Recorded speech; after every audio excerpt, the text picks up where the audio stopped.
The following presentation is a production of Ride the Wave Media. It's the Best Birth Podcast, where we interview experts that elevate you as you prepare your heart and mind to have the best birth. Each episode will interview professionals so you are prepared for pregnancy, birth, and postpartum. Our experts will build your confidence and empower you to trust your intuition throughout your pregnancy.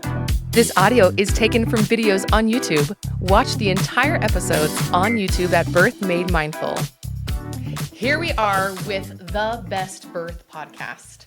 This is Jen Banks, I'm Sarah Ziroll, and we decided to put together a podcast just for you. And we wanted to introduce ourselves in this first episode. So I'll introduce Jen and then she'll introduce me. So Jen is a dedicated educator. She has dual bachelor degrees in elementary education and early childhood education. She transitioned from second grade teaching to a homeschool preschool. And that is actually how I met Jen. She was my second son's preschool teacher, and he loves Mrs. Banks. Jen is most passionate about supporting moms in maintaining their identity throughout motherhood. She is the podcast host of the podcast A is for Adversity, and she is an author. She will have her first book published this fall, and it's called Let Yourself Bloom. Jen Banks, everyone. I am thrilled to introduce Sarah. Sarah Ziroll is the mother of 3 boys, ages 6, 4, and 2. Very similar to me. I have 3 boys, ages 6, 3, and 2. And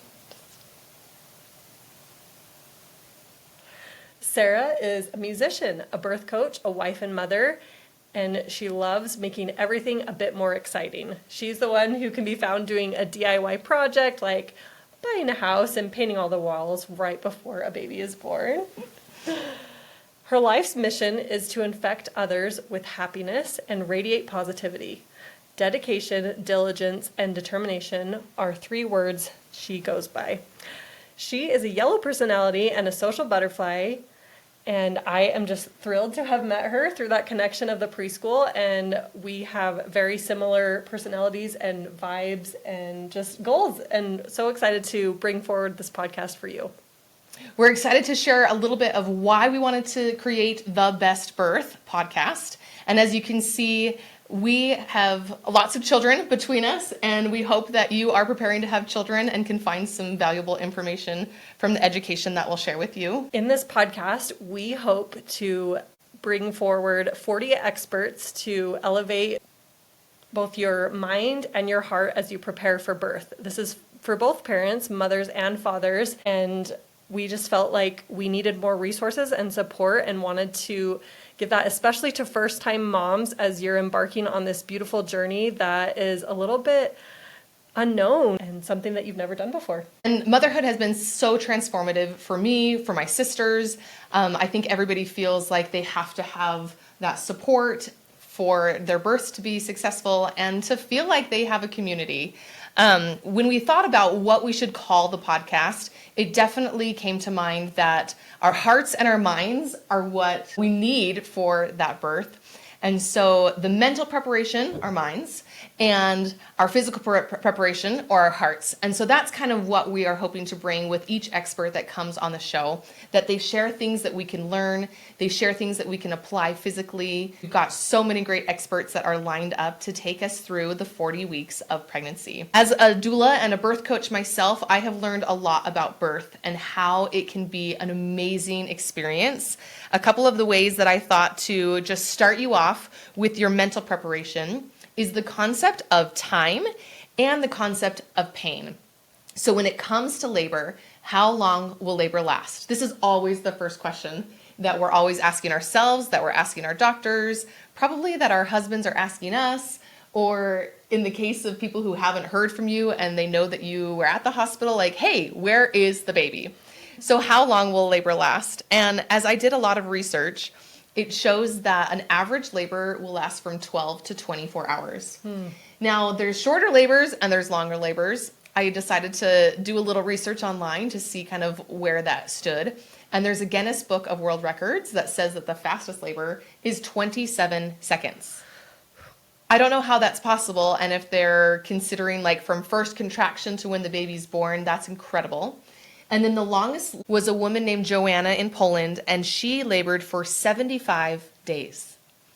So just think about this time frame from the shortest to the longest, right, of documented people who have had births. But we want you to feel confident in the time of your labor.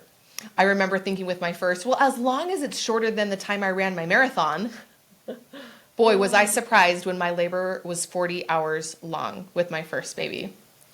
And birth is a marathon. There are so many parts and components and things that go into it. And some of us may not be as familiar with all those parts of labor and what to expect to have the baby. We know that it does vary from person to person. So just knowing your body and your needs and the needs of the baby, you can get an idea of what to expect, but you may not know exactly how long your labor will be until you actually do it. The second concept that we want to talk about when it comes to mental preparation is pain.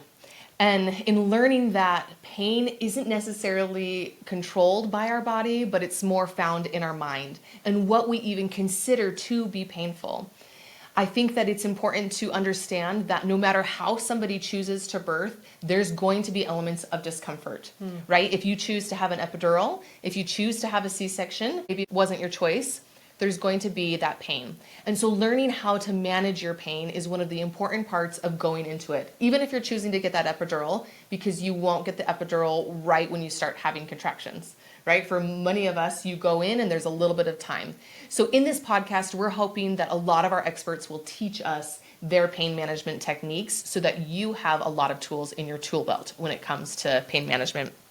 And I love how you mentioned all these tools, because it will be different from person to person. And as you said, there will be some element of pain.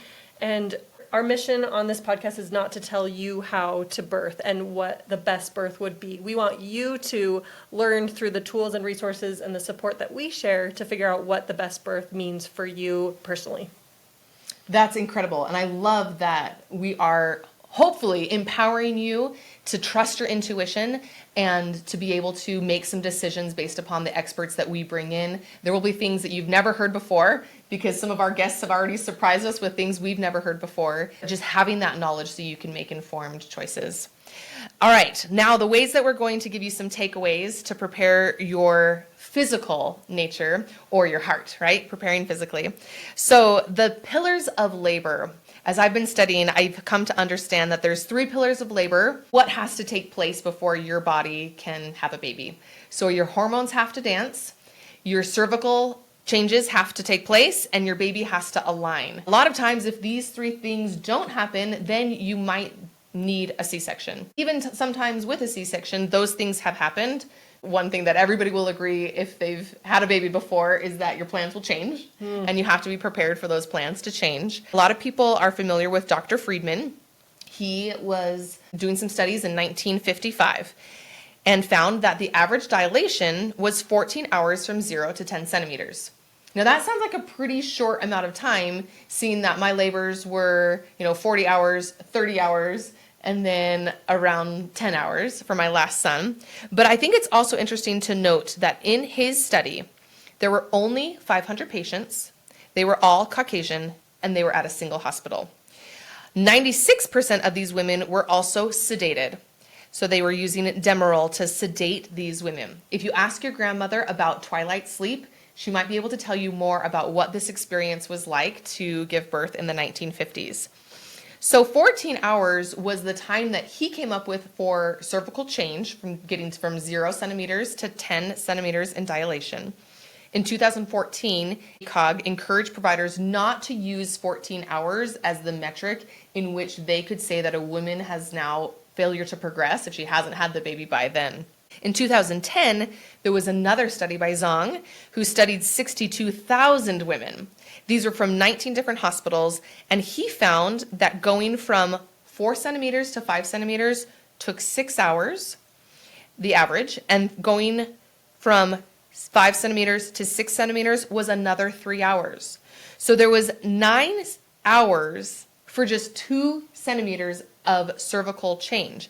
I feel like this is so significant because often we think, why isn't labor going faster? And it takes our bodies a lot of time for cervical change to happen. As you hear a lot of this information on the podcast and you're looking into things for yourself, please do research and find your own experts and talk to your doctors about it. We just want to help provide some context for why we are feeling and sharing and thinking about some of the things, like the amount of time it'll take to labor. I don't think anybody will just sit down and say, hey, have you ever considered that you might be in labor for 2 days? Right? Like, you have to consider some of these things so that you're prepared, so that you're not surprised when 12 hours rolls by and you're still at a 4, or you're only at 6 centimeters and you now start to feel discouraged. We know that discouragement is like one of the killers of oxytocin, and you need oxytocin in order to continue to have that cervical change. So these are some of the cool things that we have learned about our preparation when it comes to pregnancy and birth. And hopefully our other guests on the podcast will have an equal amount of amazing information to share with you. And we really do want this to be a podcast full of hope. There will not be trauma sharing and all of the horror stories that sometimes we associate with birth because of whatever experiences or people that we've interacted with. We really want you to be empowered and to know that your body was meant to do this. You can do this, and there are support and resources. And as Sarah said, we can have plans and backup plans. And just be prepared. The more aware we are and the more education we have, the more we can truly make it the best birth. Absolutely. So for each podcast, we'll have an expert. We'll introduce them, share their bio, ask them all of the questions that we can hack in the time that we have. And then we'll share some resources and a Mom Squad secret. So today in our first episode of this podcast, we would like to share some resources that just makes life easier as a mom. So the first things are, of course, a solid diaper bag and a solid stroller. If you have those two things, you are off to a fantastic start.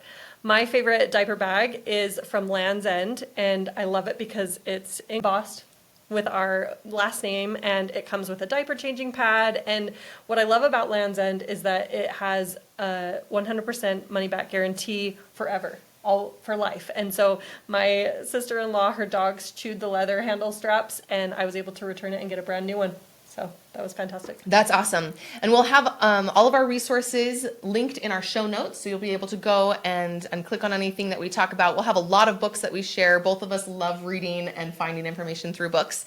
So we'll have a lot to share with you for resources.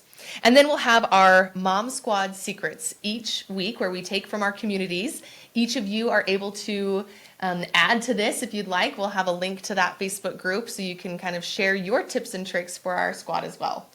Yes, so my Mom Squad secret this week is to put things on the calendar, whether you are postpartum especially, or just any time in life. Put those little things on the calendar that you can look forward to, whether it's getting a fun drink, meeting a friend, having a park play date. The more you can put it on your calendar and actually block out that time, the more it'll be likely to happen, but also the more you'll have to look forward to and kind of get you to the next milestone as we talk about marathons and looking ahead and getting to the next stages and phases.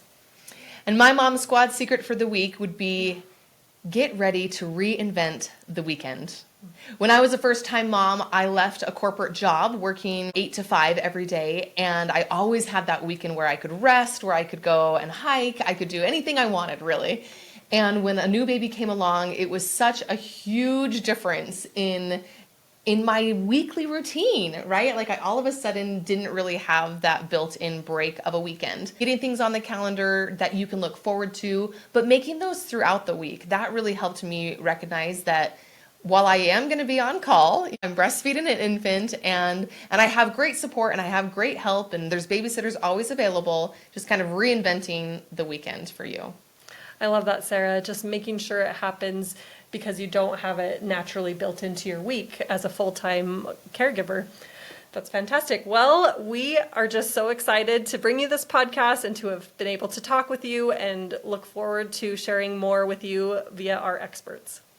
Stay tuned as we produce more podcasts for you to have the best birth. And if something resonates, please share it with a friend and find others who could benefit from this resource. Thanks for joining us on today's episode. We hope you've been elevated and inspired by this week's expert. Subscribe today so you never miss an episode. And please share our podcast or post on your social media so that other moms and dads-to-be can also have the best birth. Please note that the information provided is based on the expert's insights and personal experience. It is not intended as medical guidance. Please seek the advice of your medical provider as it applies to your specific condition.